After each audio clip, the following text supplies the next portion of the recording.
You should go play the tour again. Not your tour. What was the deal you guys made about the Zurich Classic? Oh yeah. Yeah. Oh yeah. That was when we were drinking wine though. So we might see Elk for a cameo appearance at in the New Orleans. at the Zurich. Yeah. Which leads me to talking to you about, this will be your 18th year. You had a terrible year. There's no other way to describe it. Correct. You didn't putt I've had a handful of terrible years. Yeah, you didn't putt well this year. We brought Craig Foster in from Seattle with us this week. That'll be on the video. The people will learn some things about that. You've been working hard with the gears, working on a few of the faults that you've crept into. But this is number 18, and you were actually sort of gone until LIV. Tell us how you finished up getting back on tour this year. I was in not a great situation coming into the end of the year. Top 200, get to go to the Korn Ferry Series and try to get back on the PGA Tour. You were outside of that. Outside of the top 200. Then because of the LIV Golf situation, they decided to take all those guys off the FedEx Cup list, this year's list. Got me inside the top 200, so I was thinking, okay, after Greensboro, well, now I have a chance to at least go play this series and maybe get status back. I always have some status, right? Past champion status. I played 22 events out of that this year. That's plenty of events.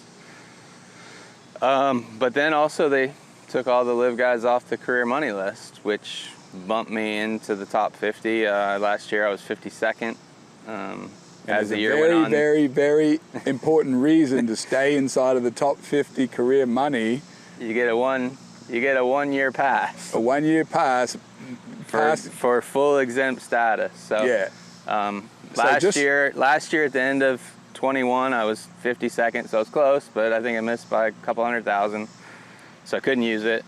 This year I fell back a little bit because guys passed me with the purses going up so much, and guys are playing good, and I think I was 54th. So, and I was kind of in that spot where, like, in order to get in the top 50, I'd have to play good enough to keep my card, so it didn't really matter.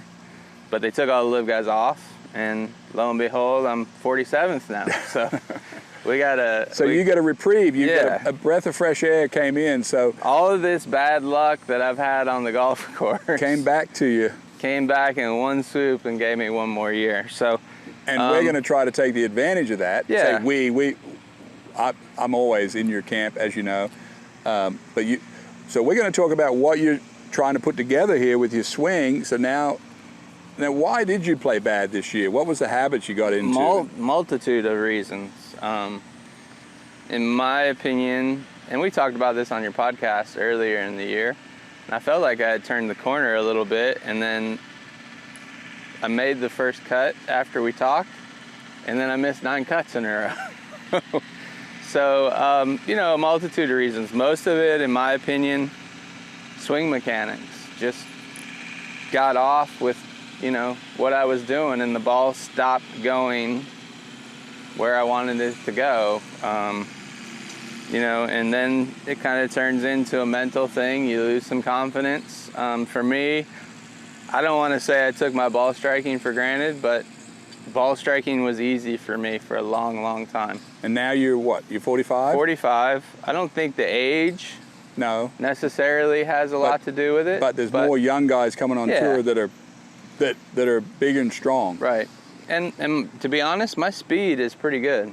I'm still 114, 115, 116 club head speed, so I can get it moving. It's not elite and top, but it's certainly, I don't feel like nobody 45 is elite in speed.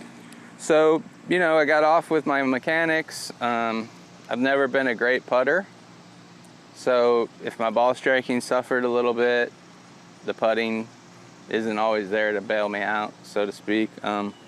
So I think I had to get better with my mechanics. And one of the things I think that happened is that I had a left shoulder injury that is now healed and been taken care of. And for the last couple of years, it was more comfortable for me to swing the golf club and have my left arm more across my chest. So it stays tight to my chest. Some people may think that's good. And, you know, you can probably work from there, but what happened for me is because of the injury and how my left arm now worked more across my chest, it got me really narrow in my right arm. Bent too much. Really narrow in my right arm, which is fine if you can uncock that right arm in the downstroke. And it also got me really, really flat. And as a result, I started getting this tip over, and I played steep. And we see a lot about that in golf nowadays: shallow, shallow, shallow, shallow. And I agree with that. And it's hard to play golf when you're steep. You lose your rotational component. You have to go in. It happens too quick. You don't have any time. And for us, we're so good, we're going to figure out how to shallow even though it's not correct. So you might go into extension, you may slide, you may tilt away from the target. And I saw all of those things on gears, right? I saw extension, I saw soft left leg, I saw massive right side bend in order to shallow. You weren't even sure you were looking at yourself on gears. No. And here's the thing, I just started working with gears. I had been on it before, I didn't really know what it was, but about a month ago, right before Greensboro, you know. And one other thing I saw on gears that we couldn't identify on video, which is shocking, but we didn't, is I had a lot of spine. If you think about your spine being the center, most guys want that at 90 degrees. I had a lot of tilt to the left. Yeah. Right, so I had 6-8 degrees tilted towards the target with my spine, which is gonna put you already more steeper on a steeper plane. As you can see, if we tilt this way, now we're on a different plane. And I went to Greensboro with just that thought and saw significant change, especially in my iron play, a little bit in the driving. So that was encouraging. But then to dive a little bit deeper, we started looking at what my right arm's doing. Why is it, you know, this is the biggest steepening move in golf, how this right arm works, right? If you get to the top and you're coming down and you start pulling it towards you, you can see, you know, I'm in a good spot here, but when I start pulling this way and rotating, steep, right? If I'm out this way and I start rotating, a lot of people shallower. think that this is lag. But why don't you explain lag while you're there? Lag is more in your wrist, right? Yeah. You see guys like Sergio and Ben Hogan, their right arm is always working to a straight position coming down, but they have great mobility in their wrist. I can't do it as much. I'd have to lose the club, but they can cock their wrist, keep their hand still on the club, and that's what the lag is that you're seeing. That gives you the illusion, right? From that view.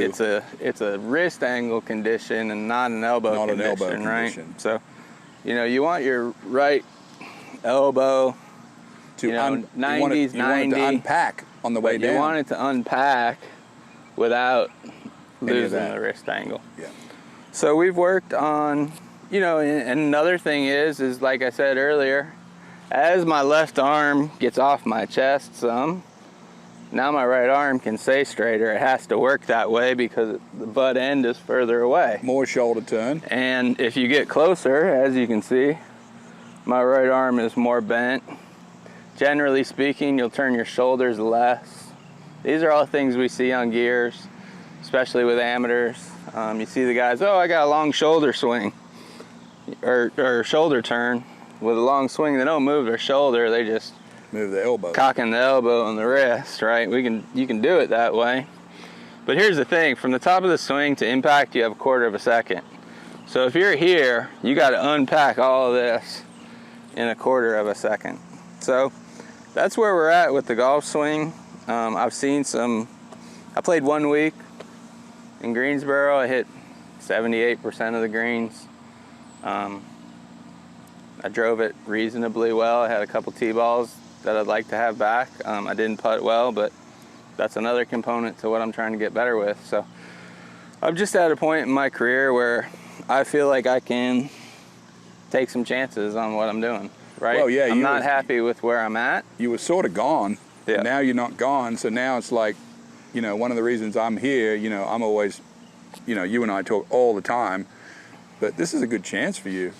Yeah, I have a good opportunity. And we may as well, for us to take advantage of that, we've got to get our swing right, we got to get the putting right, and we got to get the mind right. Do I think that I can be a top 20 player in the world?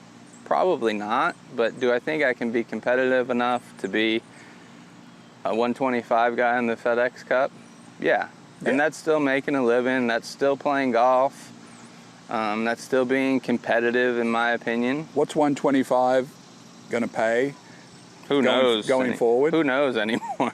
$1.5 million, $1.7 million? Probably, something like that. But, you know, and I still think on the right courses, right week, right conditions, I could win an event in my mid-40s, you know? Can I compete with these guys every week on these big venues? Probably not. Can I win a major? Probably not. It has to be a really special week. But when we go to Tampa or we go to Honda, Colonial, RBC, there's Napa, some of these Napa's a good one. Tricky courses where precision is a skill that's required for that week. I can be competitive, and you know, if we can flip it on the putting a little bit with what I worked on with Craig, I can still play a little bit. Yeah. So that's where I'm at. There's definitely good opportunity in professional golf now at the highest level. Yeah. So we'll see. I mean, I'm still doing it. I'm still committed. I'm working out. I'm in the gym 4 days a week.